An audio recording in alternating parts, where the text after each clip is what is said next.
Друзья, с вами снова Андрей с новым рассказом. Сегодня я прочитаю вам зарисовки из жизни парикмахерской. Итак, поехали.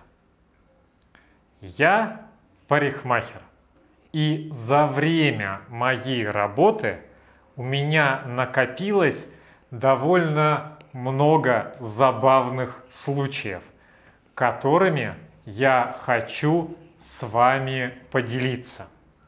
История первая. Про вечную любовь.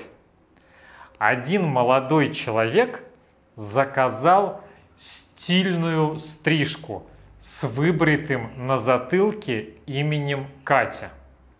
«Красивое имя», — сказал я, аккуратно работая лезвием. «Кто такая?» «Любовь», — ответил парень и засопел недовольно, мол, что лезешь в личную жизнь. Намек я понял, достриг его молча. Но надпись сделал с душой. Получилось красиво. Даже напарник мой не поленился, сфотографировал на телефон.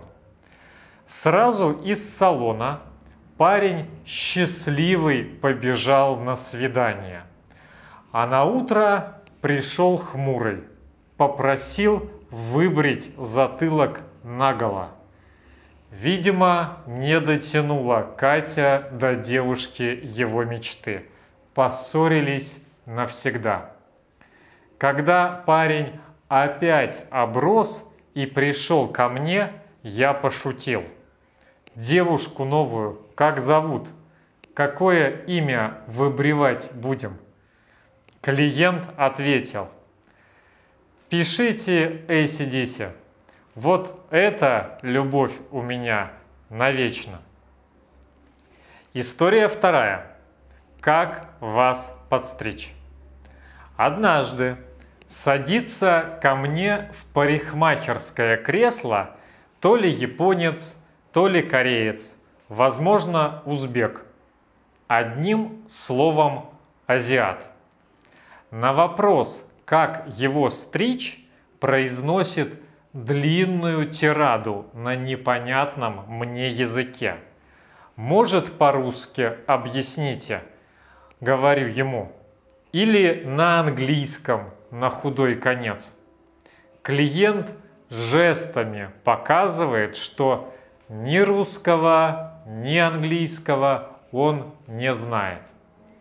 Внезапно он находит выход, достает телефон, кому-то звонит и начинает на своем языке что-то объяснять. По жестам и мимике я понимаю, что он объясняет, как его нужно стричь. Объяснял он долго, не меньше 10 минут. Я уже не знал, чем себя занять, так как просто стоять рядом становилось скучно. А он, глядя на себя в зеркало и трогая свои волосы, все говорил и говорил. И вот, наконец, довольный тем, что собеседник его понял, он протягивает мне телефон. Я ожидаю услышать длинное описание сложной стрижки. Подношу трубку к уху, здороваюсь и слышу голос с акцентом. Подстригите его покороче». «И все?» – спрашиваю я. «Да, покороче».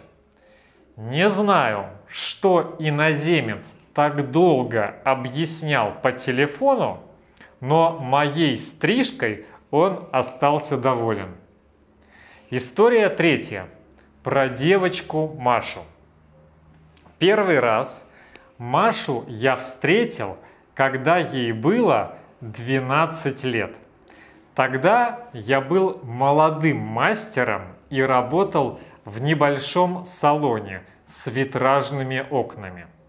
Окна выходили на улицу, и прохожим был виден практически весь парикмахерский зал.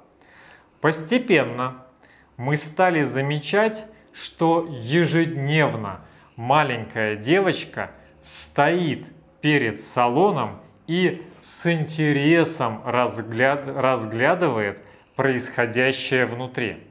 А внутри обычно кипела работа: стрижки, окраски, прически.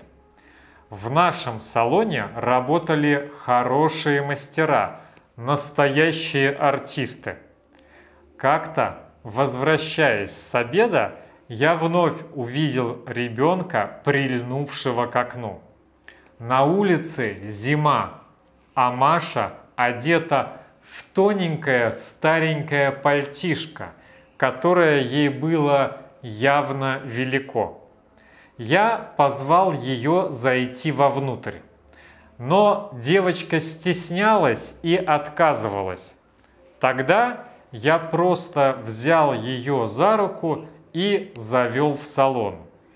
Посадил на диван для клиентов, налил чаю и пошел дальше работать. Маша просидела до вечера, а уходя спросила, можно ли ей завтра прийти. Так Маша стала регулярным нашим посетителем. Позже мы узнали, что у нее неблагополучная семья. Родители алкаши, есть младшие брат и сестра. Забота о них часто ложилась на Машу. Маша приходила каждый день после школы. Сначала она просто сидела и наблюдала, как все работают.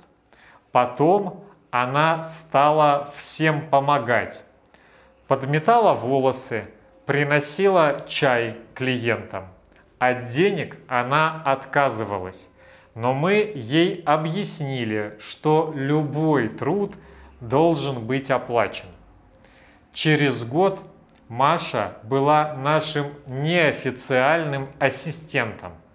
Она мыла головы клиентов, делала массаж головы и лечение волос, могла нанести краску на голову и посушить волосы. Ее помощь была очень кстати, так как клиентов записывалось много, а с Машей я мог легко обслуживать 3 людей одновременно. Когда народу было мало, Маша возилась с манекеном, делая немыслимые прически. Маша была влюблена в парикмахерское искусство. Она интересовалась всем и все впитывала, как губка. Я подарил ей свои старые ножницы и сказал, чтоб приводила друзей и стригла их.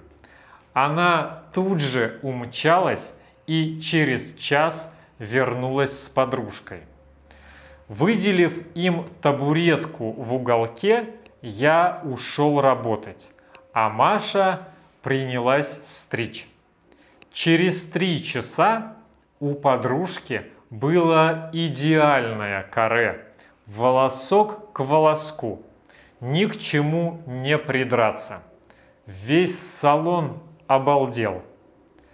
В 13 лет Машу оформили как ученицу, оборудовали для нее рабочее место и стали давать ей стричь пенсионеров по скидочной цене. Вначале она на каждую стрижку тратила по 2,5 часа. Через полгода уже управлялась за час. Бабушки к ней записывались на неделю вперед. Потом бабушки стали приводить дочек и внучек. Маша научилась красить, делать прически и визаж. Сейчас Маше 29. Она уехала в другой город, вышла замуж и родила дочку. Работает в очень хорошем салоне. Мы до сих пор с ней крепко дружим и регулярно общаемся. Друзья, вот такая трогательная история. Очень надеюсь, что она вам понравилась. Продолжайте учить русский с каналом Русториес. Не пропускайте следующие выпуски. А у меня на сегодня все. Спасибо, что смотрели этот выпуск. Огромной вам удачи и пока!